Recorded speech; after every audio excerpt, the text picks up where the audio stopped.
연구 내용 크게 세 번째로 이제 상담 교육에 대해서 제가 했던 연구들을 말씀드리도록 하겠습니다. 저는 이제 상담 교육 인증 체제라는 연구와 학부 교육 과정에 대해서 또 대학원 교육 과정에 대해서 연구를 해왔습니다. 우선 첫 번째 소개시켜드릴 연구는 이제 학부 상담 교육 인증 기준 개발이라는 것입니다. 그러니까 교육이라고 하는 것을 우리가 시행하는 것은 상당히 중요한데, 근데 단지 시행했다가 아니라 제대로 잘 시행하는 것이 더 중요하지 않겠습니까? 저희가 이제 인증에 대해서 생각을 하게 된 것은 2009년도에 이제 한국상담학회 연착술대가 제가 있는 전주대학교에 열렸었는데, 당시에 이제 남상인 교수님과 제가 미국의 이제 ACA와 APA 쪽에서 교육 인증하는 것에 대해서 한번 소개를 해보자는 생각에 발표를 한번 했었습니다. 그래서 그 이후에 제가 계속 이 관심사를 가지고서 연구를 해야 되겠다 해서 연구재단에 연구 프로젝트를 냈고, 그것이 이제 3년짜리 중요연구 지원으로 이제 허락이 되어서 3년간 진행하게 됐는데, 그러니까 지금 아마 여러분들 계신 학교나 또 주변 인물 중에 보면 이제 간호사 되시는 분들이 있을 텐데, 간호학과가 있고 거기 보면 간호 인증이라는 걸 합니다. 그거 받으려면 사실 뭐 교수의 숫자, 실습 시설, 실습의 내용 여러 가지 고려해야 될, 준비해야 될 서류가 엄청 많아요. 되게 귀찮습니다. 근데 그걸 해야 돼. 왜냐면 그 인증을 받은 학과를 나와야 간호사 시험을 치를 수 있거든요. 그래서 저희 전주대학교도 간호학과 있습니다. 그래서 그런 인증을 맞추기 위해서 교수 더 뽑아야 돼. 뭐 실습 시설을 마련. 그러면 학교가 꼼짝없이 그거 마련해 줍니다. 왜냐면 졸업자가 시험을 봐야 되는데 그거 안 되면 안 된다니까. 일종의 인증이 가지고 있는 힘이 그겁니다. 물론 충실한 교육과정이라는 측면에 여러 가지 그냥 개인적인, 우리 교수님들 개인적으로 학교별로 노력할 수 있겠지만, 그 노력을 해서 그냥 뭐가 더 좋은데 라고 할 때 그냥 우리 학생들이 충실한 교육 받았어, 이 정도가 아니라 정말 그런 국가적인 측면에서 인정받고 또 어떤 실제로 졸업자들이 혜택을 누리고 이렇게 하기 위해서 필요한 과정 중에 하나가 이제 인증이라는 겁니다. 지금 제가 이제 이 연구를 할 당시에 보면 한 7개 전문 영역에서, 우리 학문 영역에서 인증을 하고 있습니다. 간호나 의학이나 공학이나 뭐 이건 이따가 연구해서 좀 더 말씀드릴 수 있을 것 같은데, 그래서 저희 상담 쪽도 그런 식의 교육 인증 시스템을 들여와서 그래서 이걸 운영하는 것이 여러 면에서 좋겠다 생각을 했습니다. 그래서 상담 교육 인증 모델, 영역, 기준 이런 걸 설정을 해보자. 그래서 저는 이제 제가 대학원도 물론 운영합니다만 학부 소속으로 있고, 아까 말씀드렸듯이 학부 상담학과 협의회 이런 것도 만들어 하면서 학부의 상담학과를 어떻게 보면 잘 운영할까 이런 관심사가 있기 때문에 일단 학부 상담교육 인증 기준을 개발하는 것을 목표로 했습니다.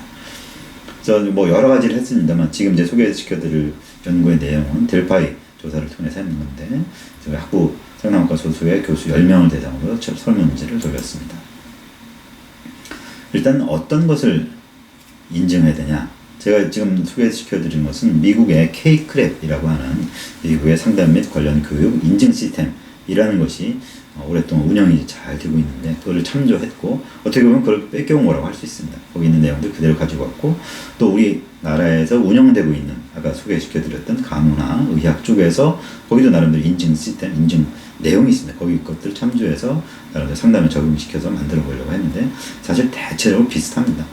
보면 이제 여기 크게 이제 학과 운영, 교육 과정, 학생, 교수, 교육 환경, 교육 성과, 이런 크게 6개 영역이 거의 모두 공통적으로 쓰여지고 있고, 그 하위 영역으로 보면 학과용 운영에서는 비전 목표, 운영 체계, 운영 개선, 교육 과정에서는 프로그램 학습 목표, 교과 운영, 실습 운영 등등등 해서 쭉 보시면은 뭐 예를 들어 교수에는 교수 확보라는 거, 교수의 업적, 교수 개발 자원 뭐 이런 것도 보고 있고요. 교육 성과라는 측면에서는 교육 성과 평가, 즉 예를 들어 수업을 마치고 나서 학기 말 성적 부여할 때 뭘 갖고 평가하는데 뭐 이런 것이나, 졸업생들이 관 진로를 이 영역으로 얼마나 가고 있는데 이런 것까지 평가하도록 되어 있습니다. 이런 것들을 평가하는 것이 좋겠다는 것들을 여기 평균과 표준 편차는 제가 이제 설문조사를 하면서 7점 척도로 이렇게 질문을 했었는데, 거기에서 이제 이 평균과 표준 편차입니다. 대체로 다 필요하다 이런 이제 응답을 해주셨다 이렇게 볼 수 있겠습니다. 그다음 구체적으로 그러면 각 영역에서 뭘 봐야 될 것인데 라고 하는 것이 또 이렇게 인증 기준이라는 것도 구체적으로 마련이 되어야 됩니다. 그래서 저희가 이제 딜파이 조사를 하면서 이런 이제 안들은 그 미국의 K-CREP이나 다른 학문 영역에서 했던 것들을 나름대로 개정을 해서 이렇게 제시를 하고, 그것이 얼마나 적합한가 하는 것들에 대해서 전문가들의 의견들을 이렇게 수렴했습니다. 구체적인 내용들은 좀 보시면 되겠고요. 예를 들어서 관심 있을 만한 것 중에 하나가 여기 실습 운영 부분에서 실습 과목과 상담 현장 체험의 그룹 내 슈퍼비전은 최대 20명을 학생을 넘지 않아야 된다. 즉, 우리 집단 슈퍼비전이라는 걸 하게 되잖아요. 그럴 때 인정할 수 있는 범위라고 하는 것이 20명은 넘지 않아야 되겠다. 라고 하는 것이고, 학생은 재학 기간 중 2학기 이상의 실습과 현장 체험을 한다. 뭐 이런 것들. 학생에 대한 거 있고, 교수. 사실 이것도 이게 가장 학교 입장에서는 되게 어려운 부분인데, 전체 학생에 대한 전임 교수의 비율이 40대 1을 넘지 않는다. 이건 사실 한국적 상황을 고려한 겁니다. 미국에는 좀 이게 비율이 다르고 또 학문 영역마다 다른데 저희가 40대 1로 한 것은 일반적인 이제 우리 학과 운영을 할 때에 국가가 설정한 이제 학과 인원 학생 대비 인원 수가 40대 1인 것을 저희가 파악을 했었는데 일단 이런 수준으로 했는데 사실 이게 어려운 학교들도 있을 수 있죠. 어쨌든 이런 것들을 제시했고 여기 교수 업적에 보시면 전임 교수의 수업 시수가 전체 교과목 수업 시수의 60% 이상 수준이다. 즉 이것도 쉽지 않습니다. 여러 과목을 한 학기에 개설해야 되는데 그중 60%는 전임 교수가 해야 되고 강사들은 40%만 써야 돼. 이건 당연히 이제 교수를 많이 뽑아야 되는 상황이 될 거 아니에요. 이런 것들이 일종의 이런 기준을 제시해야 그래야지 학교가 이 학과 운영을 위해서 이제 지원해주는 어떤 그런 시스템을 마련해야겠다라고 보여졌고, 이런 것들을 이제 저희가 연구들을 했습니다. 환경에 대한 부분도 있고요. 성과에 대한 부분도 있고, 이거 뭐 자세한 내용들은 그냥 보시면 되겠고요. 앞으로 어떤 것이 필요할까라고 할 때에, 상담 분야의 독점적 국가 자격을 마련하고 법제화 노력이 필요하겠다. 독점적이라고 하는 것은 이제 면허 형태의 자격을 말합니다.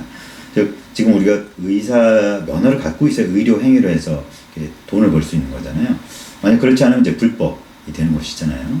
그러니까 이게 독점적 국가 자격, 사실 이거에 대해서 논란의 여지가 있습니다. 지금 만들어진 이 상담 법안들 중에서 일정 정도는 이런 독점적 국가 자격, 면허 비슷한 자격들 대부분인데 이것에 대해 반대하시는 분들도 있어요. 하지만 저희 이제 연구 쪽에서는 그런 독점적 국가 자격을 만들어야 그래야 이제 이 충실한 교육 과정을 밟은 학생들이 그 국가 자격을 취득하는 것이 의미가 있는 것이죠. 예를 들어서 청소년 상담사 자격이 있으면 물론 이제 청소년 상담기관에 취업하는 데 도움이 됩니다만 청소년 상담사 자격이 없어도 일반 예를 들어 상담학회 전문 상담 자격이 있어도 우리 청소년 상담기관에서 일을 할 수는 있어요. 취업도 할 수 있고요. 그런 면에서 본다면 청소년 상담사 자격은 청소년 상담 분야의 독점적 국가 자격이라고 말할 수 없습니다. 그러니까 예를 들어 간호사는 독점적 국가 자격이에요. 간호사 자격이 있어야지만 간호사로 취업할 수 있고 병원에서 간호 업무를 할 수 있는 거잖아요. 그러니까 교사 자격증도 일종의 이제 독점적 국가 자격이죠. 그러니까 공식적인 학교에서 학원이 아닌 학교에서 교사 업무를 수행하려면 어쨌든 교사 자격증을 취득해야 되고 임용이 되냐 안 되냐 이건 또 다른 문제. 임용이 되는 것은 정규직으로 취업과 관련해서 임용을 보는 것이고 비정규직으로 일할 수도 있죠. 기간제 교사로 일할 수도 있는데 기간제 교사로 일하려고 해도 반드시 교사 자격증이 있어야지 기간제 교사가 되는 거잖아요. 이런 식으로 해서 본다면 교사 자격증도 독점적 국가 자격이라고 말할 수 있는데 우리 상담 분야도 그런 식의 이 자격이 꼭 있어야지 상담 업무를 해서 돈을 벌 수 있는 거야. 이런 식으로 하는 자격이 필요하다고 이제 저희는 생각해서 제안했고요. 그 다음에 다양한 영역에서 충실한 교육 과정을 마련해서 체계적 교육 운영이 필요하겠다. 다양한 영역이라고 하는 것은 그냥 일반적인 심리 상담 이렇게 할 수도 있지만 우리 상담 분야가 워낙 다양하게 이제 구분되어 있잖아요.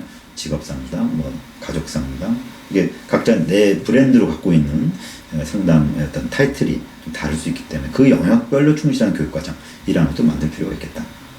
그 다음에 이제 저는 이제 학부 수준의 인증 기준을 이제 마련했다라고 이제 생각했던 건데 대학원 교육 과정에 대해서 좀 제가 여기 진지한 성찰을 썼습니다. 학부 교육 과정과 한번 비교해봐라. 왜 이렇게 썼냐 하면 제가 학부 쪽 얘기를 자꾸만 하다 보면 불가피하게 이제 대학원 쪽이 더 중요해. 혹은 뭐 상담하면 당연히 대학원 나와야지 이렇게 말씀하시는 분들을 당연히 만나게. 저도 사실 대학원부터 공부를 했고 그 말씀이 뭔지 제가 충분히 이해를 합니다. 그렇지만 그렇다고 해서 학부는 상담 안 돼. 이렇게 말하는 것이 과연 적합한가?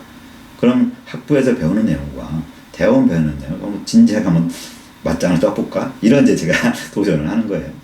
사실 단순히 비교는 참 뭐 무리한 것이지만 얼마나 과목을 듣고 몇 시간에 관한 수업을 듣냐는 관점에서 본다면 당연히 학부가 훨씬 더 많습니다.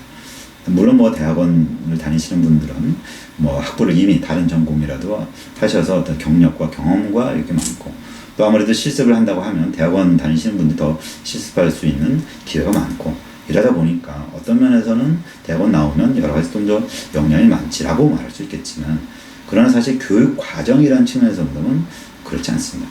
교육 과정이라는 측면에 비교를 해본다면 저는 학부가 더 충실한, 더 많은 교육을 하고 있다고 생각이 들기 때문에, 그래서 이제 대학원도 과연 대학원 나오면 돼? 라고 할 수 있겠네요. 사실 한국상담학회나 상담심리학회 자격은 대학원 나왔다고 주어지는 게 아니고, 대학원 나오는 사람들이 별도로 학교 교육과정이 아닌 별도 학회의 수련을 했기 때문에 주어지는 자격이지, 대학원 나와서 주어지는 자격은 아니거든요. 뭐 그런 이제 질문을 제가 했던 것이고요. 전문상담교사나 청소상담사 같은 지금 국가 자격으로 운영되고 있는 자격에도 좀 교육 인증을 해야 되겠다.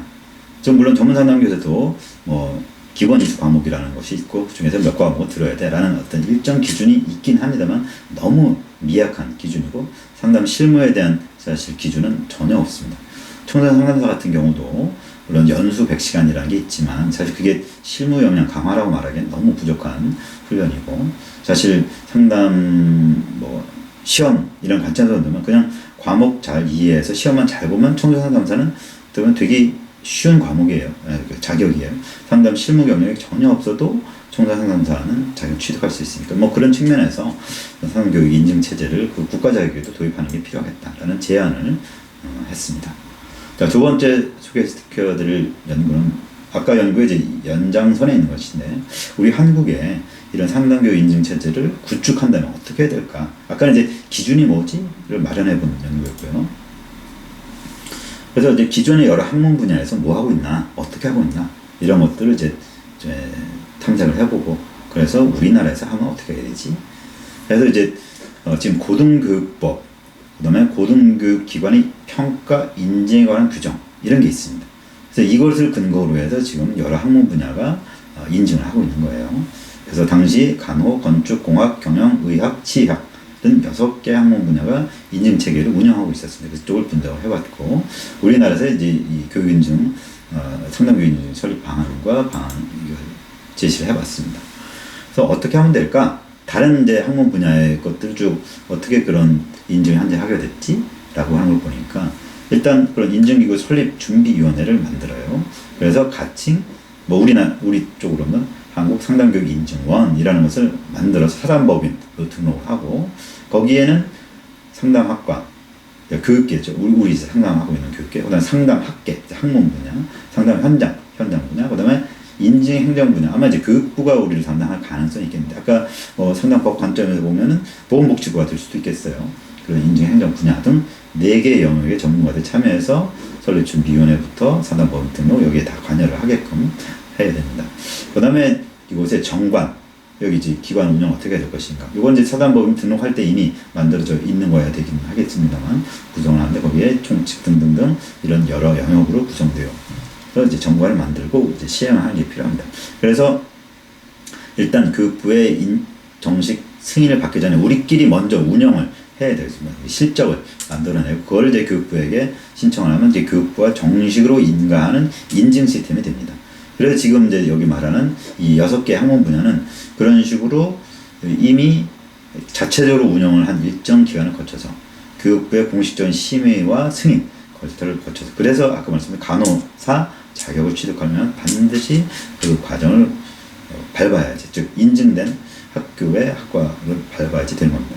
저희 전주에 인근에 있는 어느 의과대학, 지금은 이제 폐교가 됐습니다만, 거기에서 몇 년 전에 어떤 이슈가 있었냐면은 실습을 어느 병원에 가서 했어요.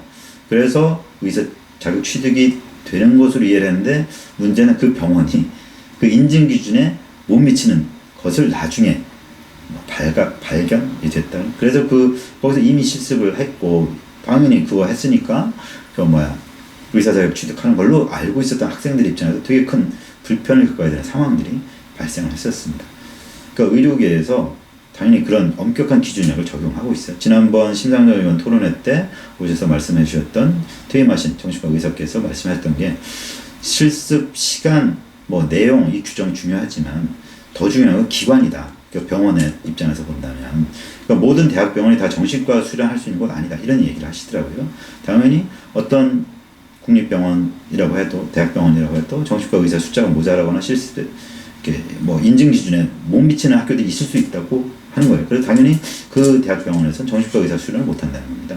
뭐 당연한 말일 수 있지만 저는 이제 그 얘기를 들으면서 아주 중요한 말씀을 해주셨다고 생각했는데 저희가 지금 학회 수련도 그렇고 지금 법에서 말하는 것 지금 안으로 나왔던 것 그냥 시간, 과목 이런 것만 했지 어떤 기관에서 수련해야 되지 이런 것들에 대한 언급은 전혀 없습니다. 물론 이제 우리 상담계가 아직 그런 기관이라고 하는 것에 대해서 인정할 만큼 기관 어떤 수준이나 이런 것들이 마련되지 않았기 때문일 수 있겠습니다만 그러나 저희가 이제 계속 어떤 이 충실한 교육과정 운영에서 좋은 자격을 만들겠다라고 하면 불가피하게 고민해야 될 것이 그런 좋은 기관, 실습 기관이 어떻게 확보될 수 있지 이런 것들은 고민들을 해야 될 필요가 있습니다.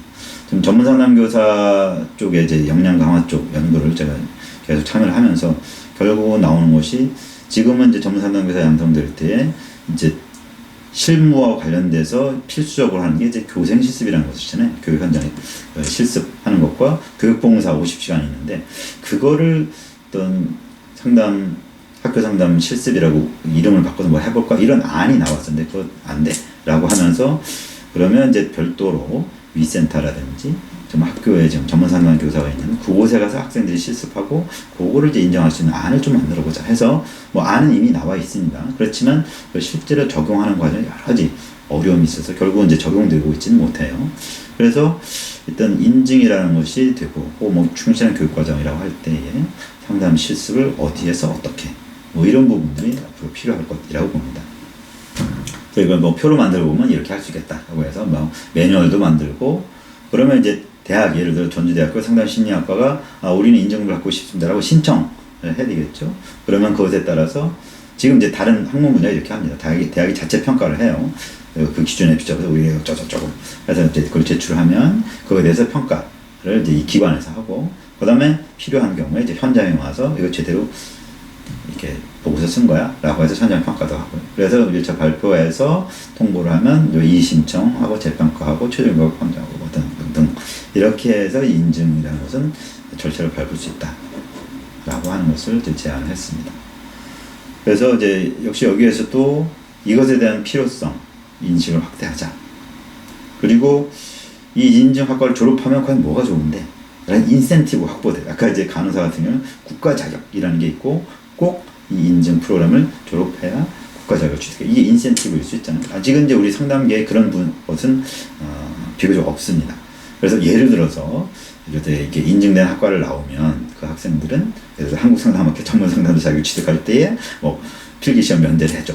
뭐 실기 뭐를 해줘. 뭐 이런 식으로라도 좀 되면 그래도 우리 학과에서 인증을 받아야지. 이런 교수들이나 학생들의 필요 어떤 동기부여가 좀 될 수 있죠. 뭐 그건 앞으로 이제 진행하기에 따라서 가능한 거나 뭐 이렇게 마련해야 될 부분일 것 같고 그리고 이런 상담교육 인증에 대해서 지원하는 법적 행정적 시스템 그러니까 이게 나름대로 우리 상담계의 어떤 지침이나 규정이나 이런 것 속에서 이런 것들이 좀 있어야 되겠다는 거죠. 그래서 제가 이제 이런 얘기들을 저는 이제 이 연구 2013년부터 2017년도까지 했던 건데 그 과정에서 이런 말씀 제가 많은 분들한테 드리고 연구를 통해서 제안하고 해서 2017년이라고 기억되는데 그럼 진짜 이거 한번 돌려보자 시범적으로라도 해서 이제 당시 한국상담학회, 상담진흥협회 또 제가 이제 상담학과 협의회 회장을 하고 있어요. 그 세 개 단체가 한번 해봅시다 라고 해서 비교적 책임자들끼리 만나서 오케이 까지는 했어요.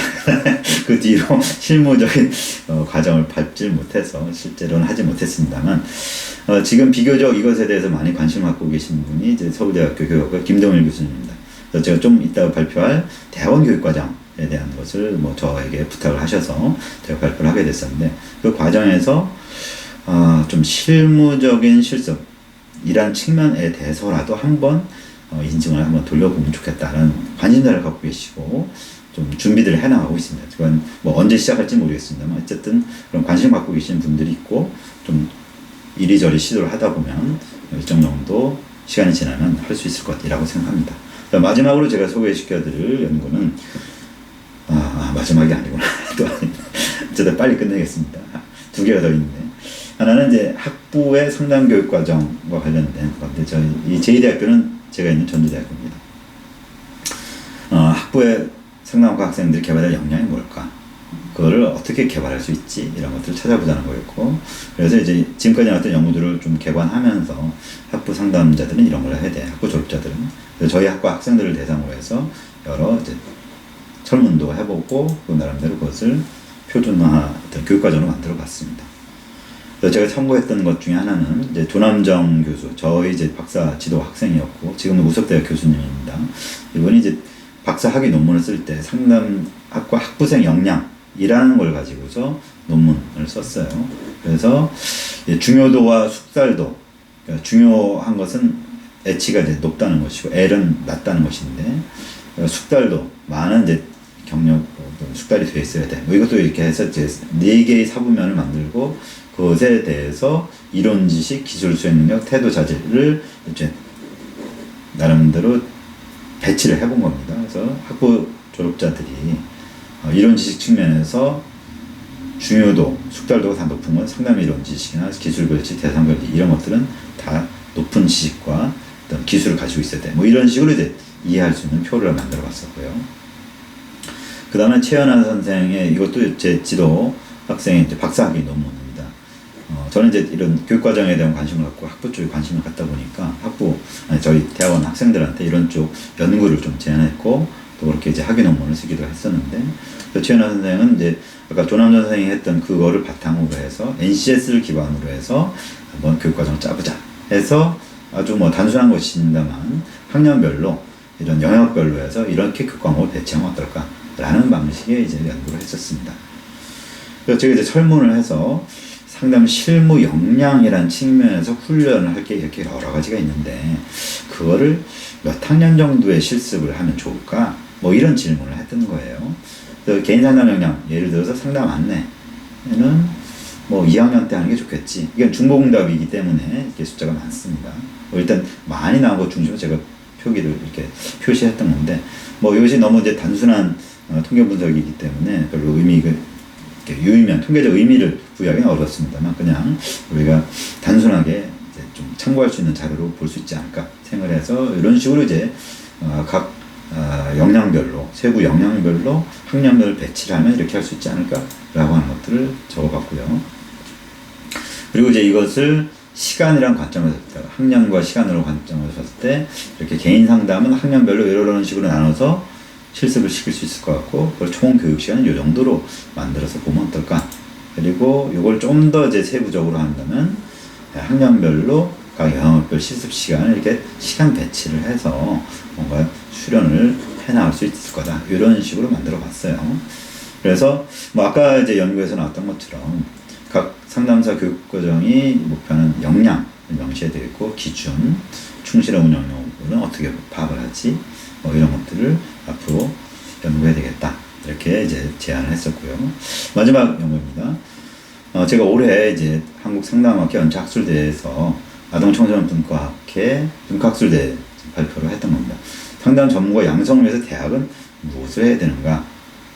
라는 근데 교육과정 안을 만들어본 이게 이제 작년에 연차학술대회에서도 비슷한 주제로 김동일 교수님께서 같이 해보자 해서 이제 작년에 발표됐던 내용과 올해 좀 추가한 내용인데, 이제 대학원 교육과정입니다. 아까까지는 이제 학부 교육과정이었는데, 대학원 교육과정에서 좀 이런 충실한 교육과정을 만들어보자 라고 할 때에 이렇게 하면 어떨까 라고 하는 건데, 일단은 학과를 상담 관련 학과와 그냥 관련 학과 두 개로 나눠봤습니다. 지금 여기 상담 관련 학과는 청소년 상담사 자격 취득할 때 들어가 있는 자격들을 대체로 넣은 것이고, 관련 학과는 이러이러한 과목을 5개 이상 개설한 학과. 그러니까 학과 명칭은 위에 있는 것이 아니겠지만 그래도 상담 분야 과목을 이렇게 개설하고 있다면, 그러면 상담과 관련한 어떤 학과라고 말할 수 있겠지라고 해서 대상 학과를 이렇게 정해봤고, 그 다음에 이거 대학원입니다. 대학원에서 그래도 36학점 정도는 이수하도록 하는 것이 어떨까? 사실 이 기준은 좀 임의적이라고는 할 수 있겠습니다만, 좀 이따 말씀드리겠지만 미국 같은 경우에는 이제 48학점, 최근 이제 개정된 거로는 60학점이더라고요. 석사 졸업 학점이. 지금 서울대학교의 교육학과, 교육상담 전공이 48학점을 요구하고 있습니다. 지금 일반적으로 그냥 이제 일반적인 석사 과정이 이제 일반 대학원 같은 경우는 24학점, 특수대학원 같은 경우는 30학점을 요구하고 있습니다. 근데 이제 이것이 사실 충실하지 않다라는 얘기는 여러 군데서 얘기를 하고 있는데 48학점으로 혹은 36학점으로 이거 좀 임의적이긴 합니다만 저는 이제 36학점을 제안을 했고 필수 영역 15학점, 선택 영역 21학점 이렇게 해서 하면 어떨까? 그래서 필수 영역은 개인 상담, 실상담 등등등, 선택 영역은 또 윤리 등등등 이렇게 이제 구성을 해볼 수 있겠다. 그래서 각 영역별로 과목 구체적 명칭 이런 것들을 우리가 인정해 줄 수 있겠지 이런 식으로 표를 만들어 봤었고 운영을 할 때 어떻게 될까? 그래서 각 필수 영역이라고 말씀드렸잖아요. 5개 영역에서 한 과목 이상씩 그러면 이제 5개 과목을 한다 그러면 15학점이라고 이해할 수 있겠죠. 8개 영역을 이제 선택 영역을 했는데 그 중에 최소 3개 영역에 걸쳐서 7개 과목 좀 복잡합니다만 이렇게 해서 어쨌든 36점을 채우자라는 것이었고 자 근데 우리 학과에서 이거 다 개설할 수가 없어. 그럴 수 있겠죠. 그러면 타과 혹은 타 대학의 과목 이수한 것도 인정해줘. 즉 졸업장 내지 어떤 이수표 이런 것들을 갖다 활용할 수 있도록 하자. 혹은 학부에서 들은 과목도 인정해주자. 일정 범위 내에서. 그 다음에 대학원에 기설이 안 돼 있어. 그러면 지금 저희가 활용할 수 있는 것 중에 뭐 K묻고 학점으로 이제 물론 이건 이제 학부 수준으로 개설된 거라고 말할 수 있겠지만 이런 것도 인정해주자라고 하면은 비록 뭐 예를 들어 전주대학교 상담심리대학원에서 이런 과목을 다 개설하지 못하지만 학생이 개인적으로 노력하면 탁과 타대학 혹은 K묻고 이런 걸 활용해서 이렇게 나 다 이수했어 라는 증명을 할 수 있을 거 아니에요. 이런 식으로 운영하는 것도 방법이 아닐까라고 생각을 했고요. 그 다음에 이제 요거는 좀 다른 건데 학과 중심 이건 제가 아까 말씀드린 교육 인증과 같은 겁니다. 그런 식으로 하면 어떨까 해서 미국의 걸 그대로 이제 가지고 온 건데 필수 내용 영역으로서 이렇게 7개 영역을 교육하게 하자. 그 다음에 학점으로는 학사는 60학점, 석사 36, 박사 70, 박사 70, 박사 70, 박사에는 여기 36과학점이 포함된 겁니다. 뭐 이런 식으로 운영하는 안을 제안했고요. 실습은 학사는 50시간 이상 10주, 석사 100시간 이상 10주, 뭐 이런 식으로 이제 실습 기준도 제시하고 학생 교수 비율 아까 제가 인증 기준에서 말씀드렸죠. 학부는 40대, 박사과는 10대 1, 슈퍼비전의 학생 비율도 이런 식으로 할 수 있고 그 다음에 인증을 한다고 했을 때 인증에도 이제 평가 영역별로 점수를 부여하면 그 점수를 어디에다 몇 점씩 줘야 되지 이것도 사실 중요한 내용일 수 있습니다. 그래서 제가 아까 소개시켜드렸던 영역별로 하위 영역별로 또 그 하위 영역별 또 평가 항목들이 있는데 그 영역별로 점수를 이렇게 넣어보는 거예요. 이게 이제 다른 학문 영역에서 했던 걸 참고해서 이렇게 만들어 봤는데 교육 성과까지 해서 다 합치면 이제 100점이 될 수 있도록 구성을 해보려고 해서 이런 안도 이제 만들어 봤어요.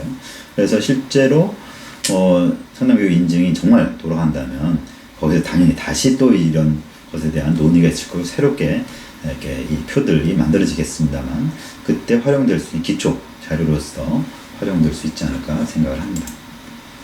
요거는 이제 김동열 교수님께서 작년에 이제 학술 논문을 통해서 발표하신 건데 대학원에서 슈퍼비전이라는 것은 이렇게 하면 좋겠다라는 안을 제시하셨는데 교육과정 내에서 이러한 것들을 하고 그 다음에 대학 내 보통 이제 학생 상담센터가 있잖아요. 거기에서 이러이러한 실습을 하게 할 수 있는 안을 제안하셨고 올해 이제 안성희 교수님이 이제 상담 실습 및 실무 수련 표준안이라는 것을 또 학술지에 발표를 하셨습니다. 각 영역별로 이런 실무 실습, 실무 수련 이런 것들을 할 때에 이런 어떤 시간별 이걸 제안하셨는데 아마도 실무 실습은 그 이제 학교 과정에서 교육 과정으로 하는 것을 말씀하셨다고 제가 알고 있고 실무 수련은 이제 그 졸업한 이후에 자격증 취득 이후나 혹은 뭐 그 과정에서 하는 것 이렇게 얘기를 하셨던 것 같아요. 그거는 요 안성희 교수님 등의 이제 논문을 참고하시기 바랍니다. 향후 어떤 것이 필요할까? 할 상담교육 표준화위원회 이런 이제 교육을 좀 표준화하는 것 누군가 합의를 하는 과정이 있어야 되니까 표준 교육 과정도 마련하고, 그래서 이제 이런 상담 자격 제도를 대학의 표준 교육 과정에 기반해서 재설계, 즉 지금 전문 상담교사나 청소년 상담사 혹은 뭐 지금 심사위원 NCS 시민상담제 국가 자격을 만들려고 하는데, 그런 자격을 만들 때에 이 대학의 표준 교육 과정을 기반으로 해서 만들어 보자. 이런 이제 기구도 설치하고, 또 법제화를 통해서 인증이나 표준 교육 과정 이런 것들이 법적 강제력을 가질 수 있도록 해야 되겠다. 이런 이제 제안을 했습니다. 예, 종합 제안. 제가 이제 여러분들께 참고할 수 있는 논문으로서 이제 요거를 제안을 했었는데, 제가 이제 작년에 한국 상담이 나갈 방향으로 강의할 기회가 있었고, 그때 강의 내용을 좀 정리해서 논문으로 발표를 했었습니다. 저는 이제 작년에 제안을 하면서 우리가 이제 앞으로 나가야 될 방향으로서 일단 상담 개념의 표준화, 여러 번 말씀드렸습니다. 상담이 뭐지? 전문 상담이어야 되나? 심리 상담이어야 되냐? 뭐 이런 것들에 대해서 좀 표준화하는 것이 필요하겠고, 그다음에 상담 인력 양성의 체계, 제가 지금 계속 말씀드렸던 게 이 교육 과정 혹은 자격을 취득하는 과정과 어떻게 해야 되지? 이런 것들을 좀 체계화하는 것이 필요하겠고, 그러다 보면 불가피하게 필요한 것이 상담 환경의 법제화, 그러니까 상담 법을 만드는 것, 혹은 상담 서비스 전달 체계 이런 것들도 법제화해야 되겠죠. 즉 지금은 사실 상담실 개설이라고 하는 것이 임의로 개설 가능하게 되어 있습니다. 우리 입장에서 본다면 상담 당연히 전공을 해야 되고, 상담 자격을 취득해야 상담실을 차려서 상담 서비스를 해서 돈을 벌 수 있게 해야지라고 우리들은 생각하지만, 실제 현장은 정말 상담 전공 전혀 하지 않았고 상담 자격 전혀 없음에도 불구하고 상담을 차려서 상담할 수 있어요.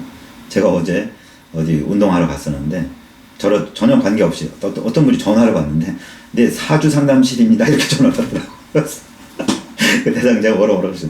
사주 보시게 뭐 이렇게 하는데, 그분 쓰시는 평어는 사주 상담. 그래서 제가 깜짝 놀랐습니다. 뭐 제가 그냥 놀란 거지만 사실 그 일반적으로 쓰이는 용어잖아요. 인생 상담 뭐 이렇게.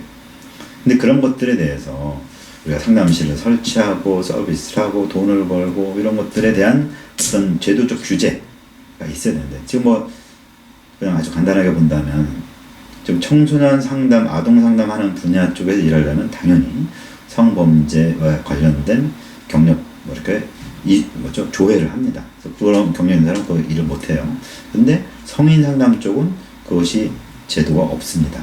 왜냐면 아동 청소년에 관한 그런 법에만 그런 것들이 있기 때문에, 뭐 그것이 다는 아니겠습니다만 어떤 일정적인 허들이라는 것들을 제시를 하고, 적어도 이건 넘는 사람들이 상담 서비스를 해야지 라는 것을 제도로, 그거 하려면 법이라는 것으로 이렇게 규정을 해야 되는데, 그런 것을 제가 이제 상담 환경의 법제화라는 것으로 개념을 썼습니다. 뭐 지금까지 제가 했던 여러 연구들이 뭐 이런 것들을 했었어요. 문헌이나 법령 분석을 했었고, 델파이 조사나 FGI, 데이컴이라고 해서, 이거는 제가 이제 전문 상담교사 연수과정 연구를 할 때 했었던 건데, 그러니까 교육과정을 개발하는 뭐 Developing a Curriculum이라고 하는 것을 데이컴이라고 합니다. 여러 명의 이제 분석 협조자 패널 멤버들이 구성해서 교육과정을 구성하는 것, 뭐 이런 걸 데이컴이라고 하는데, 이런 연구 방법들을 저는 썼었고요. 향후 이제 어떤 거를 하면 좋을까? 이게 제가 마지막으로 제안하는 바인데, 상담 정책과 관련된 연구 조직이 좀 있으면 좋겠다. 그래서 뭐 저희 한국 상담학회 내에서 보면은 이제 생애개발 상담학회나 심리치료 상담학회가 생길 때, 뭐 지금은 또 기독교 상담학회도 만들려는 움직임이 지속되고 있는데, 그 과정에서 이런 연구회라는 걸 만들어서 2년 이상 운영을 해오면서 그 실적을 이제 제출을 해서 운영위에서 심을 받아서 통과가 되면 이제 정식 분과학회가 되는 과정을 저희 상담학회는 밟고 있습니다. 그런 방식으로 할 수도 있을 것이고, 혹은 뭐 정책이라는 것을 연구하려면 우리 상담학회 범위뿐만이 아니라 다른 상담학회 이외에 다른 기관 혹은 단체들도 참여하는 게 필요하기 때문에, 이걸 상담학회 구조 내에 두는 것이 좋을까? 뭐 이런 이제 고민도 합니다만, 어쨌든 이런 상담 정책이나 법 이런 것에 주요 관심을 갖고 있는 연구자들 모임 이런 것이 있으면 좋겠다 생각을 합니다.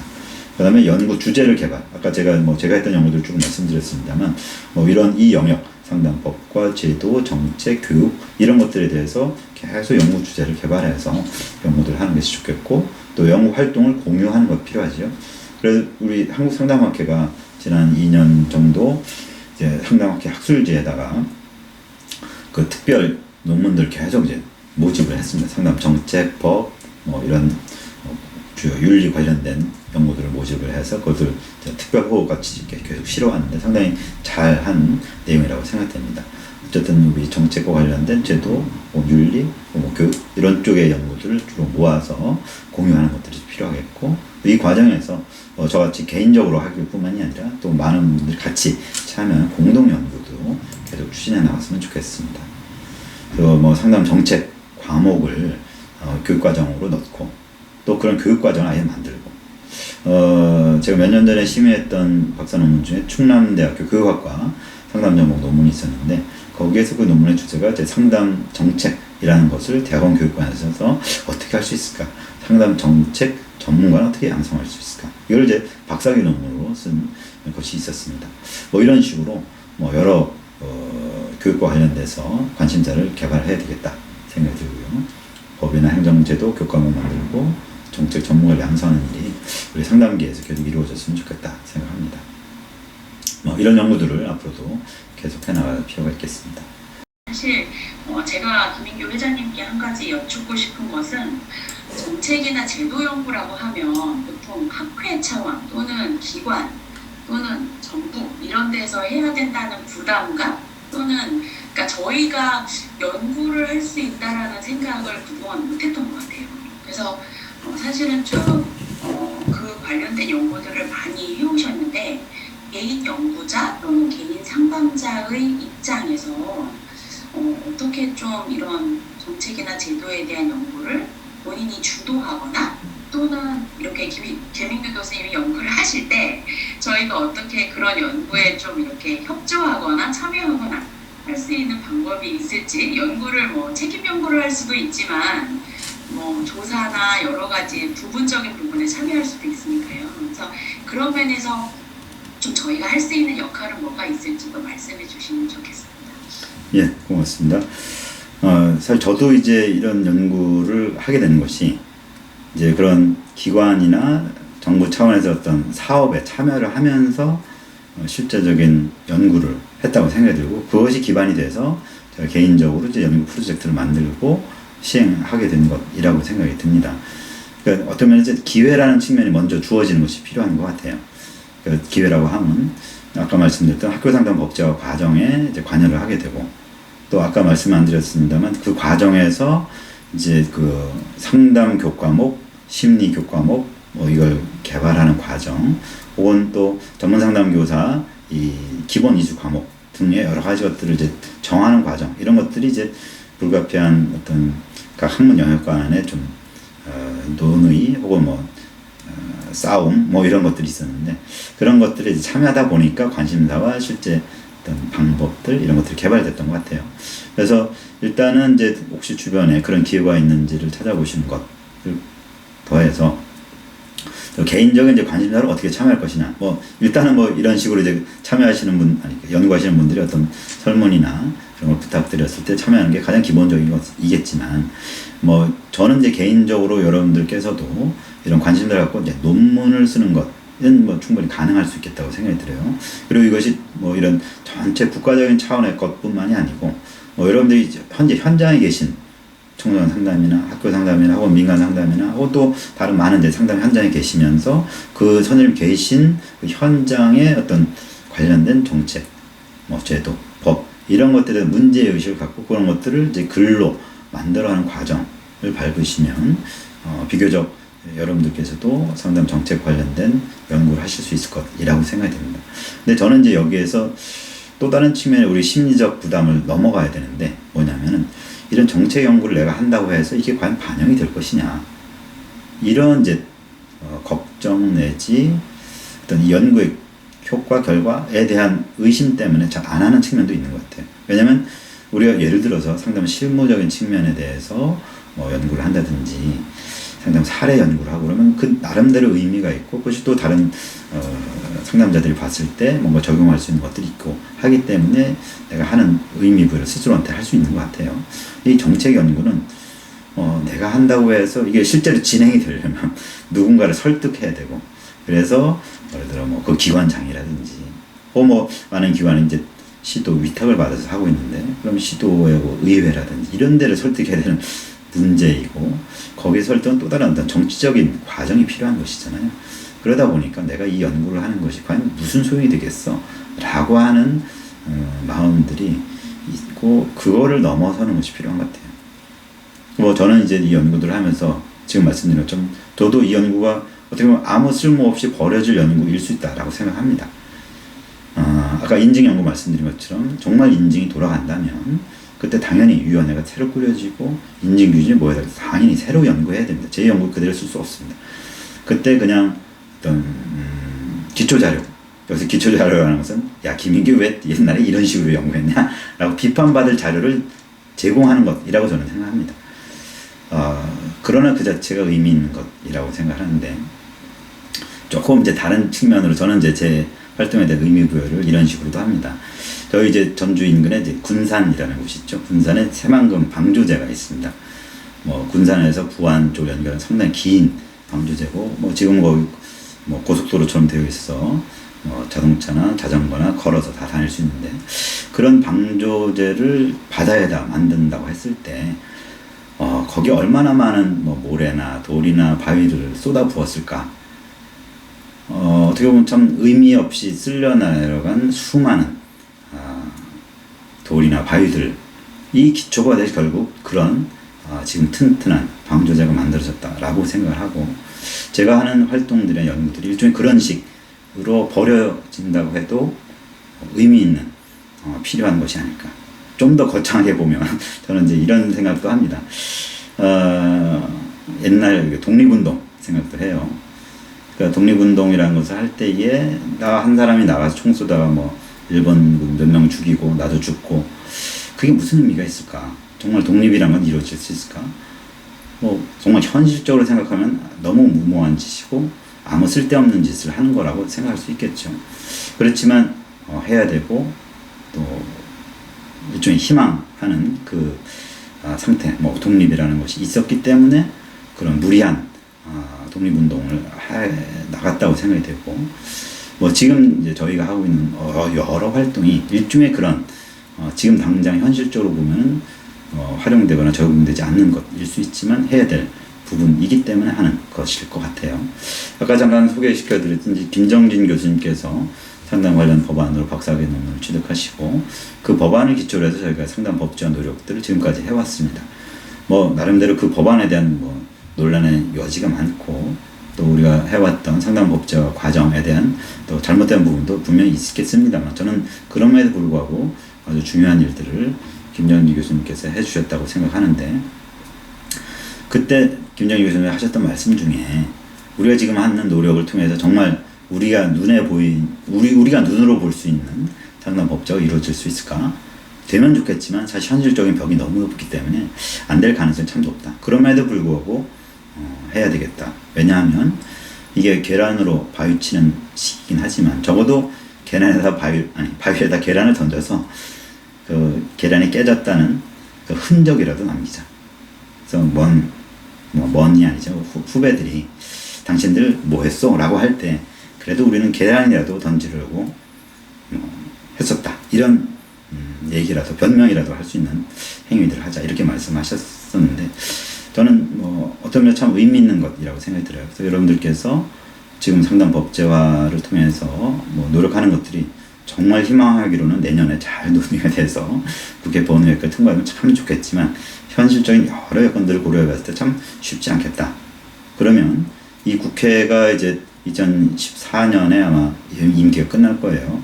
그러면 이제 그때 다시 총선이 있을 텐데 법안이 통과되지 못하면 다 그냥 없어집니다. 제로로 돌아갑니다. 그 다음번 국회의원 뽑힌 사람들이 또다시 지금 우리가 했던 것처럼 발의 과정을 거쳐줘야 돼요. 그리고 또 논의가 처음부터 정말 맨땅에 해당하기로 다시 시작하는 것이죠.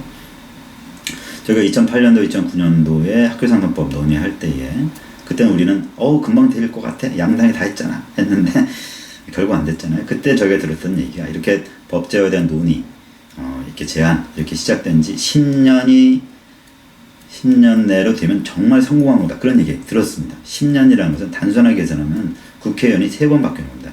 4년 임기니까.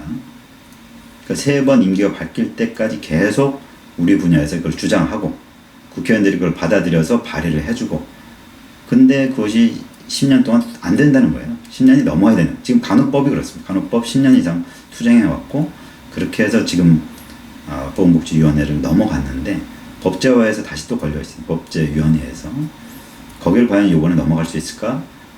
저는 개인적으로 쉽지 않다고 봅니다.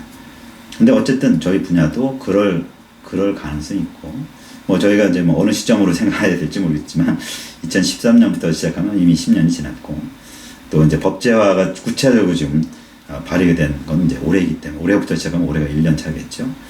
앞으로 많은 시간이 필요할 것이다. 혹은 법이 만들어져도 아까 말씀드린 것처럼 시행령 시행규칙이 만들어지고 실제로 가는 과정은 또 다른 과정이 필요합니다. 또 다른 10년이 필요할 수도 있어요. 뭐 그런 과정이 되어야 정말 우리 눈으로 보여지는 눈으로 볼 수 있는 결과물을 볼 수 있을 텐데 그게 아까 제가 말씀드린 독립운동과 비슷한 거니까 물론 우리의 독립이 어떻게 보면 독립운동을 했다고 된 건 아니잖아요. 그는 원자탄 떨어지고 이러다 보니까 외부의 힘에서 우리가 독립이 됐는데 그럼에도 불구하고 했던 독립운동은 상당한 우리가 의미를 부여할 수 있는 중요한 활동이었죠. 그래서 저는 뭐 좀 너무 거창하게 말씀드린 것 같습니다만 이렇게 우리가 지금 하고 있는 활동들에 대한 의미 부여를 할 필요가 있고 그래서 지금 여러분들이 현장에서 이런 상담 정책법 제도 관련 연구를 하셨을 때 그것이 그냥 버려지는 연구물일 수도 있어요.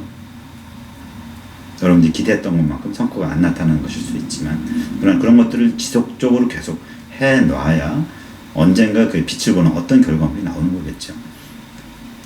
뭐 또 다른 얘기지만 지금 저희가 보는 뭐 손흥민이라든지 여러 유명한 국가 대표 선수가 만들어지는 과정 또 개인적인 노력들도 있었지만 그 배경에는 정말 그 수많은 그냥 축구 꿈나무들 뭐 프로 선수들 비롯해서 혹은 프로 선수가 되지 못했지만 그 수많은 축구계가 있었기 때문에 손흥민 같은 사람이 나온다. 저는 그런 생각도 좀 합니다. 그래서 우리 상담계에서 수많은 사람들이 여기에 관여하고 노력을 할 때 그럴 때 우리가 정말 기뻐할 수 있는 어떤 결과물들을 만들어낼 수 있지 않을까 생각을 하고 질문하신 것에 답변으로 제가 말씀을 제대로 방향을 잡았는지 모르겠습니다만 제 답변을 그렇게 가름하겠습니다. 감사합니다. 오랜 시간 동안 함께 우리 강의에 참여해 주시고 또 그렇지 관심사를 공유를 하게 되어서 감사를 드립니다. 지금 김영빈 위원장님께서 말씀하셨던 것처럼 오늘 이제 들으신 내용들을 바탕으로 해서 여러 계신 현장, 뭐 교육 과정 속에서 이런 것들에 관심을 갖고 참여를 해주시고 또 당연히 앞으로 저희 상담계가 발전해 나가는 과정에 기여해 주시는 여러 학회원들이 되시기를 부탁드리겠습니다. 오늘 수고 많으셨습니다. 감사합니다. 이것으로 오늘 BBRS를 마치도록 하겠습니다. 감사합니다.